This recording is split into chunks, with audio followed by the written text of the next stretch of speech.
All right, how's everybody doing out there, TikTok? All right, so this story is called Reckless and Abel.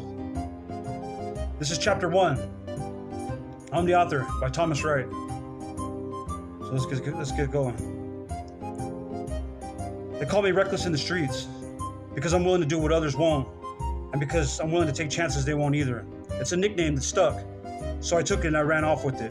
Why not?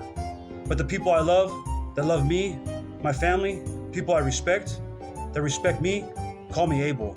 I assure you, people respect and fear and love Reckless as well. I have a big heart, but I also have a big hole in it. And anybody willing to fuck around and find out will fall right through it. It's just the way it is. This is my story. Love it or hate it, it is what it is. I spent my whole life involved in crime, and I never much did things the quote-unquote right way. I did things my way, and not only my way, my cousin's way. His name is Rich Constaneta, and he's an old gangster from Vegas, and he's like a father to me. And even though I hold him in that regard, it was not a fast, quick transition into his world or family.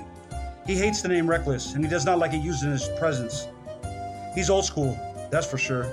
You see, Rich has been working in a music store repairing brass instruments for 40 years. And after one of my stints in prison, he gave me a job in a shop, and I never left. The rest is history. I've been with him over 15 years now, and at this moment, I have on rubber gloves and a vapor mask. And I am pushing the remaining sludge of this prick, who is a threat to our family and our way of life, down the drain. He was soaking in a tub of acid for a bit. When he was done soaking, I poured in baking soda to neutralize this prick juice, so I can send him on his way, so he can catch up with the other pieces of shit in the sewer. At the shop, we only use one large tub to make prick juice. The other 4 tubs, we use to acid wash the brass instruments. The door opens to the acid room, and Rich walks in. Hey Rich, how you doing? Good. How are you today, Abel? Good, Rich, I told him. Rich walked up to the tub I was rinsing out, pushed his glasses up on his nose, looked in the tub, then looked at me and said, "Where'd he go?" And then I looked back in the tub, looked back at him and said, "Who? I don't see anybody. I don't know who you're talking about." Then Rich smiled at me, put his left hand on my shoulder and said, Good. Then I smiled and said, "All good, Rich." Rich started to whistle some tune.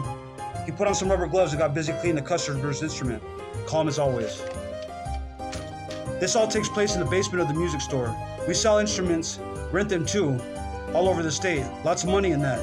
We moved to rentals after me and an associate knocked off a truck full of brass instruments. I also cleaned out several music classes at various schools. You see, I'm also good with locks. But another major source of income is from running dope from a small town by the border called Nogales. A lot of brass played in that town. And to those that can't afford to buy an instrument, we rent one to own. We make many trips to that town. We bring back dope that is stuffed in the instruments, always at the bottom of the cases. Anyhow, more on that later. So I'm cleaning up shop and Rich walks up to me and says, "Abel, are you busy later this afternoon?" Now, he will always ask, but I know I better not be busy. I don't got much going on, what's up?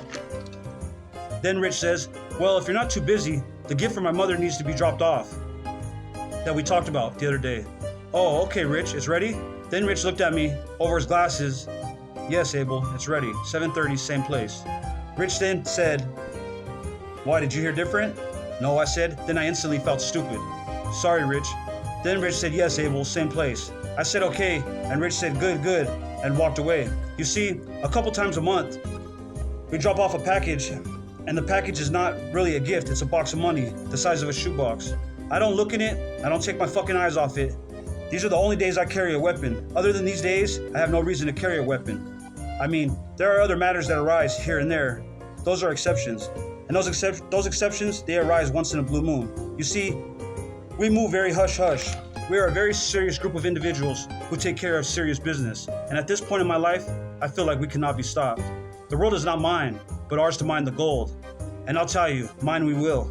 And ain't nothing gonna stop us. Hard hat on, pickaxe in my hand, and if you get in our way, I'll stick this pickaxe right through your fucking head. Best believe it. We'd much rather have people work with us than against us. But should you decide to work against us, do so at your own risk. Well, let's get back to the story.